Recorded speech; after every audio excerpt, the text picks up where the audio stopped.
Good morning, children. இன்னைக்கு நம்ம reserve bank of India service பிஸ்னஸஸில் ரிசர்வ் பேங்க் ஆஃப் இந்தியாவை பற்றி பார்ப்போம். இந்திய ரிசர்வ் வங்கி இதில் need for the study on service business, எதுக்காக சேவை தொழில்களை பற்றி படிக்கணும், எதுக்கு அது தேவை, சேவை தொழில்கள் ஏன் ஒரு நாட்டுக்கு தேவையாக இருக்குது அப்படிங்கிறத பற்றி பார்ப்போம். Educational, medical, hospitality and the like service business existed for centuries. வந்து கல்வி, மருத்துவம், சுகாதாரம் போன்ற சேவை தொழில்கள் பல நூற்றாண்டுகளாக இருந்து வருது. இதில் வந்து it prominence the global trade of recent origin, that is after 1970. உலக வர்த்தகத்தில் வந்து சேவை தொழில்கள் 1970 பின்னர் அதிக முக்கியத்துவம் பெற்றதாக இருக்குது. இதில் என்ன சொல்கிறாங்கன்னா, the services sector has emerged as the most dynamic sector of the world economy, contributing almost 1/3 of world gross value added. இந்த 2015-16 அவங்களோட பாருங்க, லாஸ்ட்டில் கொடுத்துருக்காங்க பாருங்க, quartz the Indian budget estimate for 2015-16, அதாவது 2015-16 ஆண்டு இந்திய வரவு செலவு திட்ட மதிப்பீடு என்ன சொல்கிறாங்க அப்படின்னா, இதில் வந்து த service sector has emerged as the most dynamic sector of the world economy, contributing almost 1/3 of world gross value added. உலக பொருளாதாரத்தில் மிகவும் ஆற்றல் வாய்ந்த துறையாக சேவைத்துறை உருவாகி இருக்கு. சேவை தொழிலில் உலகின் ஒட்டுமொத்த கூட்டு உற்பத்தி மதிப்பின் பங்களிப்பில் கிட்டத்தட்ட 1/3. உலக வேலை வாய்ப்பில் சம பங்கு, half of world employment, சம வேலை வாய்ப்பு. தென் 1/5 of global trade, அதே மாதிரி 1/5 உலக வர்த்தகத்தில் 1/5. தென் half of world foreign direct investment flows, அதே மாதிரி உலக வர்த்தகத்தில் 1/5 உலகின் வெளிநாட்டு அந்நிய நேரடி முதலீடுல பாதிக்கும் மேலா பங்கு வகிக்குது அப்படின்னு சொல்றோம். It remains the key driver of India's economic growth. அதே மாதிரி இந்தியாவின் பொருளாதார வளர்ச்சியின் முக்கிய கருவியாகவும் இந்த சேவை தொழில்கள் இருக்கிறது. It contributing almost 66.1% of its gross value added growth in 2015-16. இது வந்து இந்தியாவின் ஒட்டுமொத்த கூட்டு உற்பத்தி மதிப்பில் 2015-16 கிட்டத்தட்ட 66.1% பங்களிப்பு வந்து பொருளாதார வளர்ச்சி இது செஞ்சு பொருளாதார வளர்ச்சியை அதிகரிச்சிருக்குது அப்படின்னு சொல்கிறோம். ஓகே, அதில் ஃபஸ்ட்டு சேவை தொழில்களில் அப்படின்னு பார்க்குறப்ப ஃபஸ்ட்டு என்ன அப்படின்னா பேங்கிங் சர்வீஸ். பாருங்க, பேங்கிங் சர்வீஸ் வந்து வங்கி சேவை அப்படின்னு சொல்கிறோம். Banking service is the nerve centre of industry and commerce in a country. ஒரு நாட்டோட வர்த்தகம், வணிகம் மற்றும் தொழில்களின் நரம்பு மண்டலமாக வங்கி கருதப்படுகிறது. இது வந்து plays a vital role by providing the money required for their regular functioning and development. இது வந்து நல்ல ஒரு நாட்டின் வழக்கமான செயல்பாடுகள் மற்றும் மேம்பாட்டுக்கான பண தேவைகளை பூர்த்தி செய்யக்கூடியதாக இருக்குது. இந்த வங்கி தொழில் வந்து என்ன அப்படின்றதுனா, நாட்டுக்கு தேவையான, அதே மாதிரி வணிகத்திற்கும் வியாபாரத்திற்கும் தேவையான, தொழில்களுக்கு தேவையான பணத்தை வந்து இது அளிக்கக்கூடியதாக இருக்குது. தென் the word bank normally refers to commercial bank. வங்கி அப்படின்னு சொன்னால் பொதுவாக நம்ம எதை சொல்கிறோம் அப்படின்னா வணிக வங்கிகளை தான் சொல்கிறோம். அதாவது commercial banks. There are many types of banks rendering different types of services. பல்வேறு வகையான சேவைகளை வழங்கக்கூடிய பலவிதமான வங்கிகள் இருக்கு. அதில் நம்ம வந்து பேங்க் அப்படின்னாவே நம்ம சேவை இந்த கமர்ஷியல் பேங்க்ஸை தான் சொல்கிறோம். Central bank is the most important one among them. இந்த பலவிதமான வங்கிகளில் மைய வங்கி வந்து ஒரு முக்கியமான ஒன்றாக இருக்குது. அது மாதிரி every nation has one central bank. ஒவ்வொரு நாட்டுக்கும் ஒரு மைய வங்கி உள்ளது. இது உங்களுக்கு ஆல்ரெடி நான் அந்த பிரிட்ஜ் கோர்ஸ் அப்பயே சொல்லியிருக்கேன், அது தெரிஞ்சிருக்கும் உங்களுக்கு. ஸோ நம்ம இந்தியாவோட மைய வங்கி அப்படின்னு பார்க்குறப்ப reserve bank. Every nation has one central bank. ஒவ்வொரு நாட்டுக்கும் ஒரு மைய வங்கி இருக்குது. It is owned by the government of the country. இது வந்து இந்த மைய வங்கி அந்த நாட்டின் அரசாங்கத்திற்கு சொந்தமானது. எந்த நாடோ அந்த நாட்டோட அரசாங்கத்திற்கு சொந்தமானது. The control over the entire banking system of a country is vested with this apex bank. இது வந்து ஒரு நாட்டில் இருக்கக்கூடிய அனைத்து வங்கிகளின் செயல்பாடுகளையும் கட்டுப்படுத்தும் அதிகாரம் இந்த உச்ச வங்கியிடம் ஒப்படைக்கப்பட்டுள்ளது. சென்ட்ரல் பேங்க் கிட்ட இருக்கும். நாட்டில் இருக்கக்கூடிய என்னென்ன பேங்க், என்ன கைண்ட் ஆஃப் பேங்காக இருந்தாலும் சரி, அதை கண்ட்ரோல் பண்ணக்கூடிய ஒரு அதிகாரம் யார்கிட்ட இருக்குது அப்படின்னா central bank. their functions also vary from country to country. அதே மாதிரி இப்போ மைய வங்கிகள் அப்படின்னு பார்க்குறப்ப எல்லா நாடுகளில் இருக்கக்கூடிய சென்ட்ரல் பேங்க்குக்கும் ஒரே மாதிரியான ஃபங்க்ஷன்ஸ் இருக்குமா அப்படின்னா இருக்காது. வேறு வேறு நாடுகளில் வேறு வேறு பெயர்களால் அது அழைக்கப்படுகிறது. அவங்களோட செயல்பாடுகளும் வந்து நாட்டுக்கு நாடு மாறுபடும். The central bank is set up as an autonomous or quasi-autonomous body.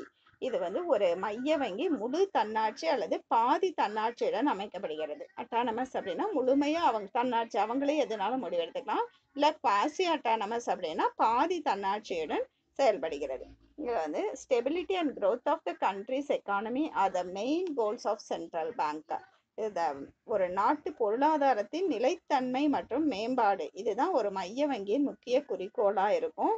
இதில் in India the Reserve bank of India is the central bank. இந்தியாவில் வந்து எது மைய வங்கி அப்படின்னு பார்த்தோம்னா reserve bank of India.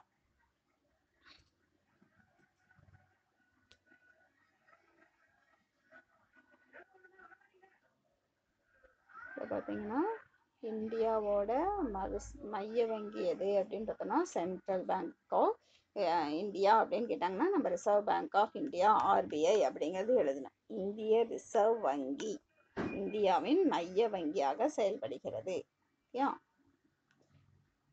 Then the historical development of banks in India. இந்தியாவில் எப்படி வங்கிகள் வந்து வளர்ச்சி அடைஞ்சது, அதனோட வரலாற்று பின்னணி என்ன அப்படின்னு பார்த்தோம்னா first the Bank of Hindustan was the first bank in India established in 1770 and was closed 1932. first bank என்னது Bank of Hindustan தான் first bank in India.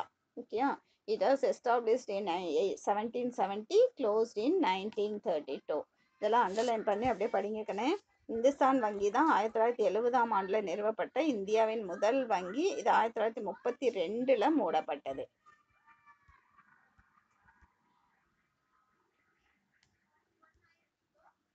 Then second என்ன அப்படின்னு பார்த்தோம்னா the Central Bank of India was established in 1786 and was also liquidated in 1791.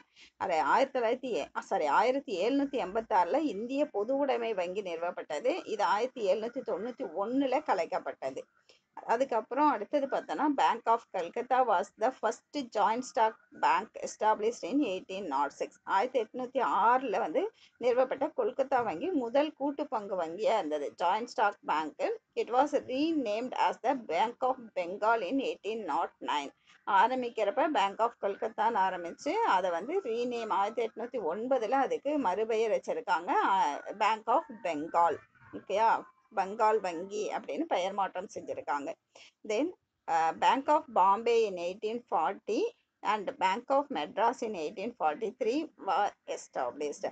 1840ஆம் ஆண்டில் மும்பை வங்கி மற்றும் 1843ஆம் ஆண்டில் சென்னை வங்கி ஆகியவை நிறுவப்பட்டன.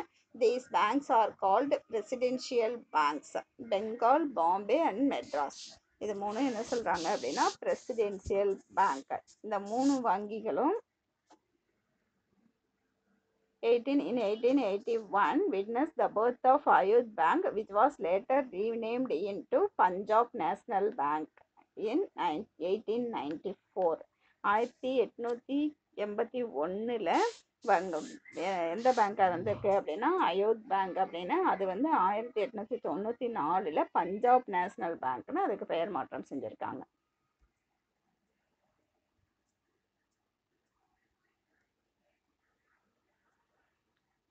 These presidential banks were amalgamated into the Imperial Bank of India on 27 January 1921. இந்த மூணு பேங்க்கும் 27 January 1921ல் இம்பீரியல் பேங்க் அப்படின்னு மூணு அமால்கமேட்டட் அப்படின்னா ஜாயின் ஒன்றா சேர்த்துருக்கு, இணைச்சிருக்காங்க இந்த மூணு வங்கிகளையும். பாருங்க, மூன்று வங்கிகளும் 1921ஆம் ஆண்டு ஜனவரி 27ஆம் தேதி ஒருங்கிணைக்கப்பட்டு இம்பீரியல் பேங்க் ஆஃப் இந்தியா அப்படிங்கிற ஒரு வங்கியா ஒரே வங்கியா செயல்பட்டு. இது வந்து it confined it's operations to the urban sector and rural sector was completely neglected in those days. அந்த நாட்கள்ல வந்து அந்த வங்கி நகர்ப்புற பகுதிகளுக்கு மட்டும் சேவை செய்து கிராமப்புற பகுதிகளில் முழுவதையும் புறக்கணித்தது. ஏன்னா அதனால அவங்க வந்து கிராமப்புறங்களுக்கு எந்த சேவையும் செய்யல. Therefore, after independence, an act was passed in the parliament to take over the Imperial Bank of India by the government, and State Bank of India came into being on 1st July 1955. இந்த imperial bank வந்து கிராமப்புற வளர்ச்சிக்கு எதுவுமே செய்யாததுனால இண்டிபெண்டன்ஸுக்கு அப்புறம் imperial bank வந்து government take over பண்ணி அதை வந்து ஸ்டேட் பேங்க் ஆஃப் இந்தியா அப்படின்னு பேர் மாற்றி ஜூலை 1 1955 1951 ஸ்டேட் பேங்க் ஆஃப் இந்தியா உருவாக்கப்பட்டது ஜூலை 1ஆம் தேதி. ஓகே, இம்பீரியல் பேங்கோட சிம்பல். தென் டெஃபினிஷன், பேங்க் வங்கி அப்படின்னா அதனுடைய டெஃபினிஷன் என்ன அப்படின்னு பார்த்தோம்னா, according to Banking Regulation Act 1949, banking means accepting for the purpose of lending or investment of deposits of money from the public, repayable on demand or otherwise, and withdrawal by check, draft, pay order or otherwise. 1949ஆம் ஆண்டுல வங்கி ஒழுங்குமுறை சட்டத்துல என்ன சொல்லியிருக்காங்கன்னா, முதலீடு செய்வதற்காகவோ கடன் வழங்குவதற்காகவோ கேட்டவுடன் அல்லது காசோலை, வரைவோலை அல்லது பணவிடை மற்றுமுள்ள முறைகளில் திரும்ப கொடுப்பதற்காகவோ பொதுமக்கள்கிட்ட வைப்பு தொகையை பெற்றுக்கொள்ளும் செயல் வங்கியல் அப்படின்னு சொல்லியிருக்காங்க.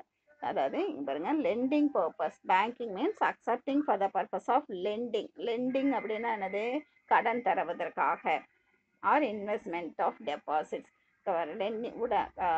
முதலீடு செய்வதற்கோ கடன் வழங்குவதற்காகவோ, then deposits of money from the public, பொதுமக்கள்கிட்ட வைப்புகளை பெற்று, ரீபேயபிள் ஆன் டிமாண்ட், அவங்க கேட்கும் பொழுதோ, or otherwise, and withdrawal by cheque, காசோலை மூலமாகவோ இல்லை வரைவோலை மூலமாகவோ அவங்க கேட்குறப்பையோ அதை திருப்பி செலுத்துவதற்காக பொதுமக்களிடமிருந்து வரக்கூடிய வைப்புகளை பெற்றுக்கொள்வது செயல்தான் வங்கியியல் அப்படின்னு சொல்றாங்க. இதில் பாருங்க, இந்த டு யூ நோல என்ன கொடுத்துருக்காங்கன்னா, 14 banks R nationalised in India in the year 1969. 1969 14 வங்கிகள் வந்து நாட்டுடைமையாக்கப்பட்டிருக்கிறது. அது பாருங்க, 6 banks were subsequently nationalized in India in the year 1980. அதே மாதிரி 1980 இன்னும் 6 வங்கிகள் வந்து நாட்டுடைமையாக்கப்பட்டிருக்கிறது. 1969 14 வங்கிகள், இன்னும் அதை தொடர்ந்து 1980 இன்னும் 6 வங்கிகள் வந்து நாட்டுடைமையாக்கப்பட்டிருக்கிறது.